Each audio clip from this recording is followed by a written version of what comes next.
Aujourd'hui, je vous emmène en Normandie découvrir des jolis points de vue et des tunnels dans les falaises crayeuses d'Étretat.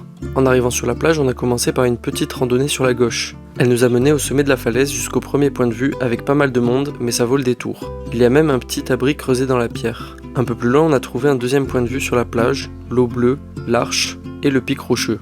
On voit même le parc d'éoliennes marines au large. J'ai été étonné de voir que la zone n'est pas en rouge sur Géoportail.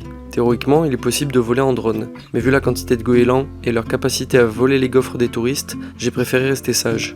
On est redescendu et on a marché sur la plage de Galets. Je cherchais un point de vue sur l'arche et en avançant, j'ai vu ce tunnel. On s'y est engagé et de l'autre côté, on a découvert des falaises et cette petite arche. En plus, il y a un chemin qui remonte, offrant des jolis points de vue puis ramenant au village. Pour finir la journée, on a voulu rejoindre la grotte. Le matin, il était impossible d'y aller à cause de la marée. On ne voulait pas prendre de risques, alors on a regardé les prévisions et la marée continuait de descendre pendant 2 heures. Alors on a décidé d'y aller. Au bout de la grotte, il y a un nouveau tunnel, plus long, qui conduit à une magnifique plage de galets, en face de cette énorme arche que nous avions vue le matin. Je vous laisse avec quelques photos de la journée. Tu sais, je sais déjà. Le vent, les pièges,